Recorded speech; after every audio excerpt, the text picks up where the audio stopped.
हम आसो करबो सैया छठी के पूजनवा। नमस्कार दोस्तों, जय भोलेनाथ। बहुत ही प्यारा छठ गीत लेकर आए हैं जो आपको बेहद ही पसंद आएगा। तो वीडियो को शुरू से अंत तक जरूर देखिएगा। और आप मेरे चैनल पर नए हैं तो चैनल को सब्सक्राइब कर लीजिए और साथ ही लाइक कर लीजिए और कमेंट करना मत भूलिएगा। कमेंट जरूर कीजिएगा कि आपको यह गाना सुनकर कैसा लगा। तो चलिए स्टार्ट करते हैं, लेकिन इससे पहले एक जरूरी सूचना सुन लीजिए। जिसको भी गाना लिखवाना है इस नंबर पर संपर्क कीजिए। यदि आप पुराना ट्रैक लिखवाते हैं तो उसके लिए पैसा लगेगा, लेकिन आप न्यू ट्रैक लिखवाते हैं मुझसे तो इसके लिए कोई पैसा नहीं देना पड़ेगा। आपको न्यू ट्रैक फुल फ्री मिलेगा। और ट्रैक पर लिखवाना चाहते हैं ओल्ड ट्रैक पर, पुरान ट्रैक पर, तो उसके लिए पैसा देना पड़ेगा। और नया ट्रैक लिखवाते हैं तो पैसा नहीं देना पड़ेगा।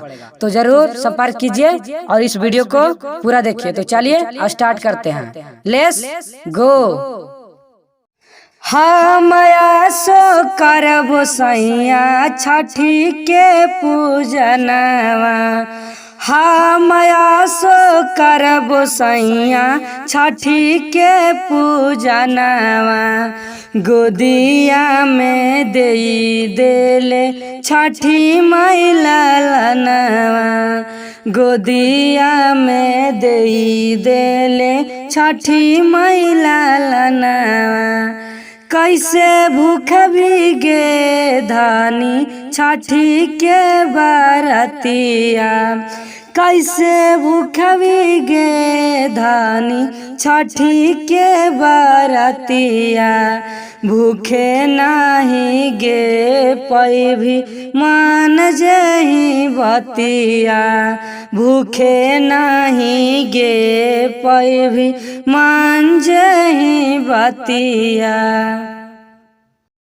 कहे जिदा कर तारू सुना हमर बतिया। कहे जिदा कर तारू सुना हमर बतिया। नाय कारी गे धानी नया ही कनिया। नाय कारी गे धानी नया ही कनिया। चिंता काहे करहूँ सैया कुछ नहीं होता। चिंता काहे करहूँ सैया कुछ नहीं होता। छठी माई के कृपा से सफल हो जाए तई। छठी माई के कृपा से सफल हो जाए तई। रोहिता शर्मा से कह के मंगला फला हरिया। रोहिता शर्मा से कह के मंगला फला हरिया। बिका है कई ए सैया उखिया बाजरिया। बिका है कई ए सैया उखिया बाजरिया।